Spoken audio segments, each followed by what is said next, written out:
Lei dos Crimes Hediondos, Lei número 8.072 de 1990. Sejam todos muito bem-vindos a mais uma revisão de elite aqui do canal Legislação de Elite. Olha só, a gente sabe que a preparação para concursos públicos exige um foco absoluto, né? Não dá para perder tempo com o que não cai. Por isso, hoje, vamos destrinchar um dos temas mais decisivos do direito penal. O nosso objetivo aqui não é só ler a lei de forma engessada, longe disso. Nós vamos transformar essa legislação numa ferramenta impecável para garantir a sua aprovação. Vamos desconstruir o texto e montar um mapa mental claríssimo para quem estuda para valer. Bom, vamos mergulhar nisso. A nossa rota de hoje é rápida e cirúrgica. Vamos passar pelos conceitos básicos de hediondez, destrinchar as distinções entre extorsão e sequestro, aplicar um passo a passo infalível, analisar casos práticos e, claro, fechar blindando a mente contra as pegadinhas das bancas. Ponto 1. Conceitos básicos de hediondez. A gente precisa construir uma base teórica que seja inabalável.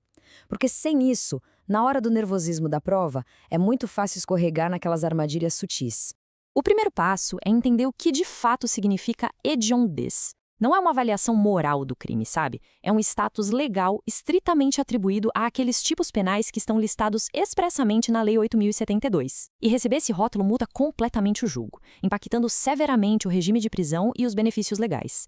E aqui vai um detalhe fundamental. Precisamos separar os crimes puramente hediondos que estão na lei dos chamados equiparados. Estes últimos são a famosa trinca dos 3 T's da Constituição: tráfico, terrorismo e tortura. Eles têm um peso enorme, mas naturezas jurídicas diferentes dos hediondos puros. Outro conceito vital para a gente revisar é o préter dolo.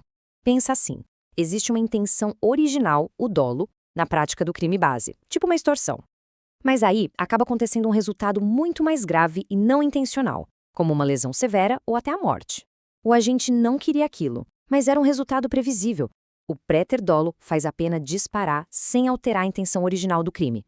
As bancas simplesmente amam testar essa mecânica. Parte 2. Distinções entre extorsão e sequestro. Bem-vindos ao verdadeiro parque de diversões dos examinadores, o lugar exato onde eles tentam derrubar candidatos excelentes. Prestem muita atenção na diferença entre esses dois. De um lado temos o artigo 158, parágrafo 3º, o famoso sequestro relâmpago. Do outro, o artigo 159, que é a extorsão mediante sequestro. A chave de ouro para gabaritar isso está em uma pergunta simples: quem é que faz a ação financeira? No sequestro relâmpago, a própria vítima é forçada a fazer o Pix ou sacar o dinheiro.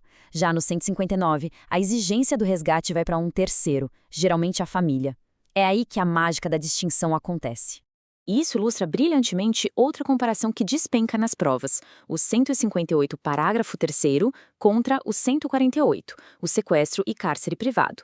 O 158 atinge patrimônio e liberdade juntos e é sempre hediondo. Já o 148 atinge só liberdade, sem pedir dinheiro. E aqui, gente, alerta máximo para uma atualização de 2024. O artigo 148 agora só é considerado hediondo se a vítima for menor de 18 anos. Guardem isso. Agora, cuidado com essa armadilha gigante. Comparem o 158, parágrafo 3º, que está valendo e é sempre hediondo, com o finado artigo 158, parágrafo 2º, que era extorsão qualificada pela morte. O detalhe é que o pacote anticrime revogou esse parágrafo 2º. E como é uma norma benéfica, adivinha, ela retroage. Ou seja, aquela extorsão qualificada pela morte do parágrafo 2º não é mais crime hediondo. As provas insistem nisso para pegar quem está estudando por material velho. Tópico 3. Passo a passo da aplicação. Teoria é ótimo, mas na hora H a gente precisa de um método à prova de falhas. Vamos montar um esquema de 4 passos para aplicar nas questões. O fluxo na sua cabeça tem que ser esse. Primeiro, identifique o tipo penal exato, colando os olhos no que está escrito nos parênteses da lei. Segundo, cruze isso com um artigo no Código Penal. Terceiro, aplique as condições, analise quem é a vítima e o cenário. E quarto, cheque se houve algum resultado agravador, tipo lesão ou morte. Seguir essa receitinha mecânica evita que um momento de distração custe a sua vaga. Então, o ponto crucial é dominar a hediondez condicionada. Esses crimes não nascem hediondos, eles precisam de um gatilho. O 148, como a gente viu, exige vítima menor de idade. O 122, que é a instigação ao suicídio ou à automutilação, só vira hediondo se for praticado via internet ou transmissão ao vivo. Já o 149A, o tráfico de pessoas, exige combo duplo. A vítima tem que ser menor de idade e tem que ter a aplicação de uma majorante. Faltou um requisito, não é hediondo. 4. Análise de casos práticos. Chegou a hora de colocar o cérebro para suar, navegando por cenários que poderiam perfeitamente estar na sua próxima prova. Imaginem a situação. O agente aponta uma arma, segura a vítima por 1 hora e obriga ela mesma a fazer uma transferência pelo aplicativo. E aí, qual é a tipificação exata e o status de hediondez? Pensem um pouquinho. Acertou quem pensou no artigo 158, parágrafo 3º, o nosso clássico sequestro relâmpago.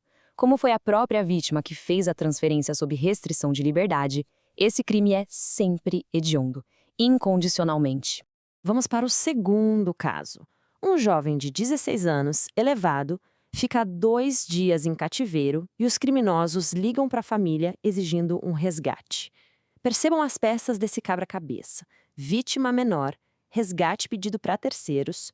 Qual é o enquadramento? Bingo! Artigo 159, parágrafo 1º. Extorsão mediante sequestro qualificada.